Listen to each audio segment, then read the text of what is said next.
और हमारे संत भगवान आपस में लाठी चला करके आनंद ले रहे हैं।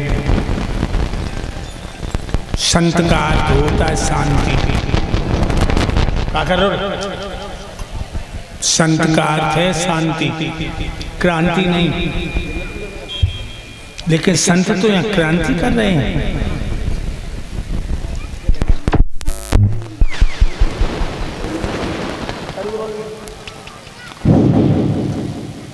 संत में शांति, इसीलिए संत भगवान कहते हैं जहां गम तहां हम। अगर तुम गम खाना जान लोगे तो तुम संत बन जाओगे। अभी तुम संत नहीं है, संत के उम्मीदवार हो। संत के उम्मीदवार जितने बैठे थे, एक महात्मा जी गली से होके जा रहे, एक बेश्या बोली, ये बाबा बात सुनो, तुम मर्दों के हिजड़ा। संत ने अपना कमंडल उठाया, चल दिया। 10 कदम निकले तो वो रंडी फिर बोली, ये महात्मा बात सुनो, कपड़ा रंग घूम रहे, तुम मर्दों के हिजड़ा। संत ने फिर अपना कमंडल उठाया, चला गया। 25 साल बाद बस संत का अंतिम समय आया। संत बहुत ही शांतिमय थे। शिष्य लोग घर में बैठे हैं, आज गुरुजी मर रहे हैं। तो शिष्यों ने पूछा कि हे प्रभु, हे गुरुदेव, आपकी अंतिम इच्छा क्या है? तो संत कहने लगे, वह मोहल्ला में जो रंडी रहती है वह बेश्या से मिला दो। सब चौंक पड़े, अरे राम राम, हम इसे संत मानते थे, महात्मा मानते थे, तो बेश्या गांव में निकला। एक शिष्य कहने लगा, सूर्य सारी जिंदगी भगवान मानो तो अंत समय पे बुराई मत करो, बुला लो उस रंडी को। बेश्या आई, गए चला लोग के, चलो मेरे गुरुजी मर रहे हैं, तुम्हें बुला रहे।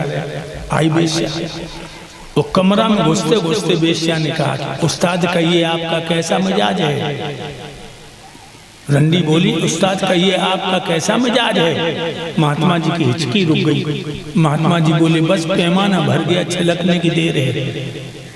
महात्मा ने कहा, हे देवी, पैमाना भर गया, छलकने की देर है।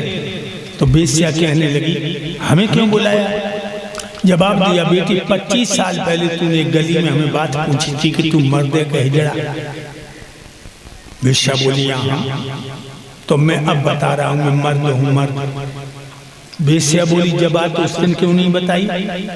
संत कहने लगा, बाद में हम संत के उम्मीदवार थे, जाने कौन सी चट्टान टकरा जाती, मैं चूर चूर हो जाता। आज मेरी शरीर रूपी चादर साफ जा रही है, मैं मर्द हूं, मर्द। इतना कहकर महात्मा का प्राणांत हो गया। तो संतो, कपड़ा रंगने से शादी नहीं, मन रंगो। और जिस तरह अभी तुम लोगों ने भड़ुआपन दिया, ये भड़ुआपन अब मत देना कहीं पर। इसमें संतों की गरिमा नष्ट होती है। और स्वामी आधार चैतन्य तो 18 साल रंगे भाई रहे। 18 साल जो क्षेत्र में हमने भिक्षा करी है, भदवास में, गुलरिया में, इन गाँव में हमने भिक्षा करी है, मांग की रोटी खाई है, ध्यान रखिए। लेकिन मैंने जान लिया था कि सामने चट्टाने हम टूट के चूर चूर हो जाएंगे, तब हमने वो मैदान छोड़ दिया और हम ग्रस्त जीवन में आ गए, क्योंकि कोई संत के ऊपर उंगली नहीं उठा पाई। इसलिए संतो, तुम तो मेरी आत्मा हो, तुम्हारे चरणों की मैं धूल हूं। जिन जिन संतों ने अभी यहाँ विवाद किया आपस में, कभी ऐसा मत करना। एक दूसरे में भगवान को देखो। मेरे भाइयों, अभी आपने सुना देवयानी के 2 पुत्र हुए, यदु और तुर्वस। यदु से यदुवंश चल, यादव वंश, और तुर्वस से तुर्क वंश चला, मुसलमान हैं। ये यदु के छोटे भाई, ये यादव यही जो बताओ मुसलमान चंद्रवंशी हैं, जोलों जो ईद के समय चंद्रमा नहीं देख लेते भोजन नहीं करते। तो ध्यान रखना, यदु की 56 पीढ़ियों बाद, संतो ने शांति दो, यदु की 56 पीढ़ियों बाद भगवान कन्हैया पैदा हुए गए यादव वंश में। 56 पीढ़ी बाद एक राजा बाहुक हुए हैं, उनके पुत्र हुए उग्रसेन, बड़े धर्मात्मा राजा थे उग्रसेन। इनकी प्राण प्यारी दुल्हन का नाम है पवन रेखा, जो सतियों में लेके जाती है। भाइयों, पवन रेखा बड़ी सुंदर है, उनकी खूबसूरती हम तुम कैसे बताएं, लेकिन वह कहावत आपने सुनी होगी कि अति गुणी सो निर्धनी, अति सुंदर सो बांझ। जो ज्यादा विद्वान होते हैं वो धन के पीछे नहीं भागते।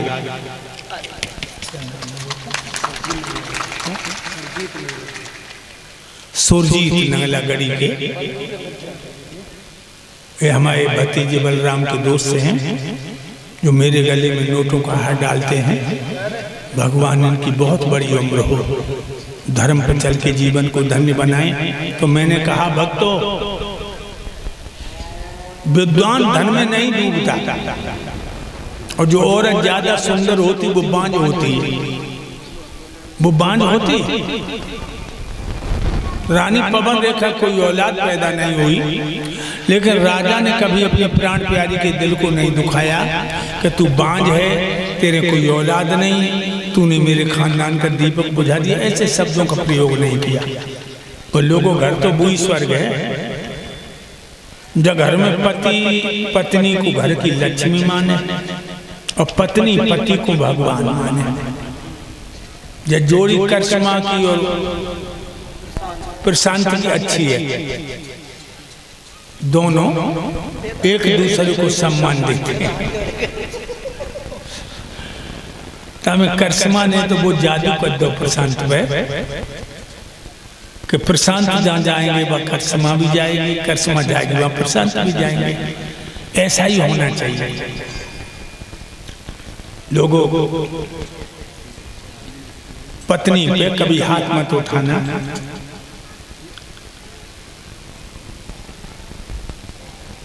रामायण में तुलसीदास ने लिख दिया, ढोल गमार शूद्र पर सुनारी, सकल ताड़ना की अधिकारी। तो तुलसीदास ने लिखा है तारण। अगर प्रताड़ लिखा होता तो तुम इन्हें मारती पीटते। तारण, तारण का अर्थ है उद्धार, तारण का अर्थ है कसौटी, मारना नहीं। तो कभी औरत पे हाथ मत उठाना लोगों। मैंने ये बता दिया तुम्हें। वैसे इन पर गलती तो हो जाती है। हमने देखो लोग बहुत बहुत बुरी तरह मारो करते हैं। जिला बाराबंकी में हमारी कथा हो रही, सुबह हम कमंडल लेके शौच के लिए निकले, तो जो लड़का चिमटा बजा रहे संग रहे, सो एक आदमी अपनी औरत को मारे। और भक्तों कैसे मारे, जैसे घोड़ी के पाँव बांधने जाते, घोड़ी के कैसे पाँव बांधे, दे लाठी लगो, बट डकराए भाई कोई बचे भी को नहीं आए। हमने जैसे कि ले ला तो मेरे कमंडल ले ले, हम बचा ले, हत्यार मारी जा रहे हो, जाने की गुरु जी ढेंगा न जाइए, तुम्हारी लाठी मार दी है। हमने हमें नहीं मार दी, जाए हमने कमंडल भीतर गए। मैंने कहा ऐसे कसाई भी अपने छुरी नहीं धरता जैसे तू मार रहा है। सुई बांध लाठी फेंक दे। बोलो गुरु जी जब बात नहीं मानते, हमने कहा और तेरी तो एक ही नहीं मानते, कबों को वहाँ हमारी दो में तो एक ही नहीं मानती, तेरी तो एक ही नहीं मानते, कबों को वहाँ हमारी दो में तो एक ही नहीं मानती। जाको मतलब जी थोड़ी जा खाल खींच लो। तो लोगों औरत पे हाथ मत उठाना। वैसे इन पे गलती तो हो जाती है, और गलती हो जाए तो प्यार से समझाना। ये मेरा दावा है, मार से नहीं मानेगी, प्यार से मानेगी। और प्यार से समझाते तो नहीं मानते, जैसे समझाते तो नहीं मानते। तो एक मार हम तुम्हें बता दें, जमार हम भी घर में यूज किया करते हैं। पहले समझा और न माने तो कछु न करो, तो बोलबो बंद कर दे। द्वारे सबते बोलो और घर में जाओ भोंगड़ा से भरना। जब जान लेकर उठ गई और 2 दिन न बोलियो, तीसरे दिन तुम्हारे पाँव पकड़ लिए। अब की दम मन जाओ, ऐसी गलती हम कबू नहीं करें। अब की दम मन जाओ, 2 दिन हुए नहीं बोल तो पेट में भभू के सोचते हैं। अब की दम मन जाओ भक्तो, जब औरत को पति रूठ जाते है तब न आंगन अच्छो लगे, न रोटी अच्छी लगे, न लली लल्ला अच्छी लगे। ध्यान रखना। एक गीत सुनाए तुम्हें बहुत अच्छा।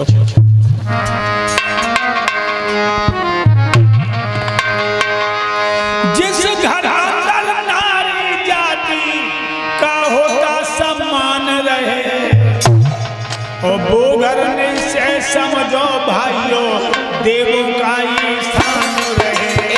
वो घर में से समझो भाइयों देवों का ही स्थान रहे। वो घर में से समझो भाइयों देवों का ही स्थान रहे।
सुख संपत्ति और लक्ष्मी दौड़ी दौड़ी आती।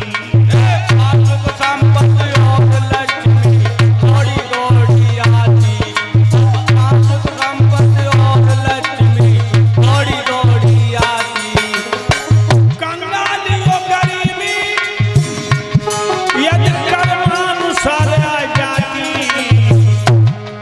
तो पति पत्नी के प्यार को लग कर डर करके पत्नी के प्यार को लग डर डर के भाग जाती। पत्नी के प्यार को लग डर डर के भाग जाती। अन्न वस्त्र बल बुद्धि की उस जगह न बिल्कुल हान रहे। उस घर से समझो भाइयों देवों का स्थान रहे। वो घर निश्चय समझो भाइयों देवों का पूजन के तत् रमन्ते देवता। जिस घर में औरत का सम्मान होता है उस घर में देवता रमण करते हैं। और जब घर में औरत है चकियां ले लेके दुखी होकर रोते लोगों, वह घर से लक्ष्मी के नारा कर जाता है। पत्नी जहाँ खुश होकर के मन में मोद मनाती, वहां सुख संपत्ति और लक्ष्मी दौड़ी दौड़ी आती।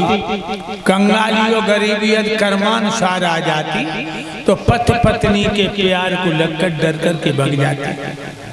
अगर गरीबी आ गई है, पति और पत्नी में आत्मा से प्यार है, तो गरीबी नहीं रुकेगी। अन्न वस्त्र बल बुद्धि की उस जगह न बिल्कुल हान रहे। जिस घर अंदर नारी जाति का होता। और सुनो,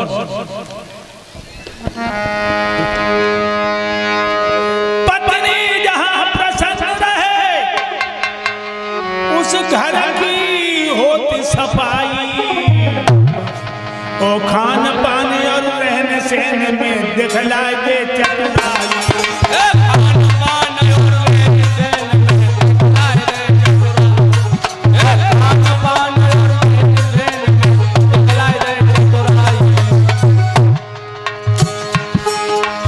शिक्षित नारी बच्चों को देती है योग बनाई, और प्रीति पूर्वक रहे किसी से करती नहीं लड़ाई। प्रेम पूर्वक रहे किसी से करती